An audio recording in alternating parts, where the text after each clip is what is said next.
नमस्कार, आप देख रहे हैं न्यूज आपका। पश्चिम सिंहभूम जिले के झारखंड उड़ीसा बॉर्डर से सटा सारंडा जंगल में आज एक बार फिर से माओवादियों ने अपनी मौजूदगी का खतरनाक सबूत पेश किया है। जराईकेला थाना क्षेत्र अंतर्गत घने जंगलों में लगाए गए आईडी बम की चपेट में आने से 2 जवान घायल हो गए हैं। यह घटना बताया जा रहा है 11:30 बजे की है। सूत्रों के अनुसार यह घटना उस वक्त हुई जब सुरक्षा बल के जवान उस घने जंगलों में सर्च ऑपरेशन चला रहे थे और धमाका इतना जोरदार था कि आसपास के जवानों को भी संभलने का मौका नहीं मिला और घायल जवानों को जंगल से फिलहाल रेस्क्यू करने की कवायद शुरू हो गई है। साथ ही साथ एयरलिफ्ट कर रांची भेजने की प्रक्रिया चल रही है। हालांकि इस आईडी विस्फोट को लेकर अभी तक आधिकारिक पुष्टि नहीं की गई है, लेकिन आधिकारिक पुष्टि नहीं होने के बावजूद सूत्रों के हवाले से ये वो पुख्ता जानकारी निकलकर सामने आ रही है कि सारंडा के उस जराईकेला थाना क्षेत्र से जहां पर 2 जवान घायल हुए हैं। सारंडा जंगल जो कि भारत के सबसे बड़े साल वनों में से एक है, लंबे समय से नक्सलियों का सुरक्षित ठिकाना बना हुआ है। यहाँ की दुर्गम भौगोलिक स्थिति, घने जंगल, ऊंची नीची पहाड़ियाँ और सीमावर्ती क्षेत्र में फैले गांव माओवादियों को छिपने और हमलों को अंजाम देने के लिए एक अच्छा माहौल प्रदान करते हैं। जंगल के अंदर गश्ती करना और माओवादियों की गतिविधि पर नज़र रखना जवानों के लिए बेहद जोखिम भरा कार्य है। माओवादियों की कोशिश रहती है कि वे सुरक्षा बलों को नुकसान पहुंचाकर अपनी पकड़ वो मजबूत करके उन इलाकों में अपना सक्रियता वो बनाए रहें। ऐसे में आईडी ब्लास्ट इस रणनीति का उनका एक बहुत बड़ा हिस्सा होता है। यह घटना न सिर्फ माओवादियों की अब भी जारी मौजूदगी को दर्शाती है, बल्कि यह भी चेतावनी देती है कि अभी इस जंग को पूरी तरह खत्म करने के लिए और रणनीतिज्ञ प्रयासों की आवश्यकता है।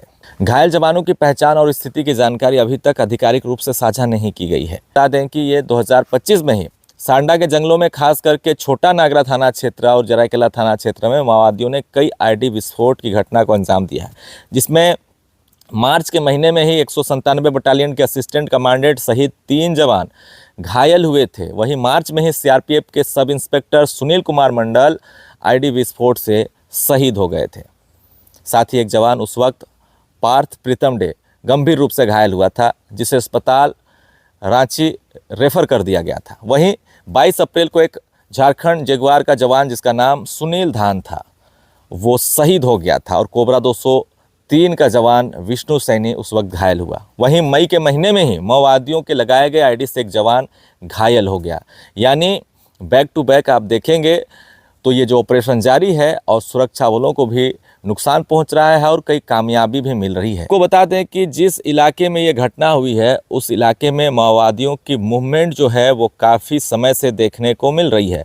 तिरिलपोसी दीघा का वो इलाका, घने जंगलों वाला इलाका, जहां पर माओवादियों की उपस्थिति का इनपुट सुरक्षा बलों को लगातार मिल रही थी। इसी को लेकर बताया जाता है ये पूरा ऑपरेशन चलाया जा रहा था, लेकिन काफ़ी चुनौती भरा है वहाँ पर ऑपरेशन करना, क्योंकि घने जंगल हैं और ऐसे में उन इलाकों में सबसे ज़्यादा आईडी बिछा दी गए हैं, जहाँ पर ऑपरेशन करना सबसे खतरनाक सुरक्षा बलों के लिए लगातार साबित हो रहे हैं। आपको बता दें ये वही इलाका है जहाँ पर कुछ महीने पहले ही भारी विस्फोटक की लूट कर छिपाया गया था और अभी भी आप देखेंगे तो इन इलाकों में माओवादी अपनी मजबूत पकड़ बनाने की कोशिश में जुटे हुए हैं और सरकार की तरफ से, प्रशासन की तरफ से ये कोशिश है कि किसी भी तरह से माओवाद पर अंकुश लगाया जाए। इसको लेकर पुलिस प्रशासन के द्वारा आत्मसमर्पण करने को कहा जा रहा है। वहीं माओवादियों के द्वारा जिस तरीके से शहीदी सप्ताह हाल के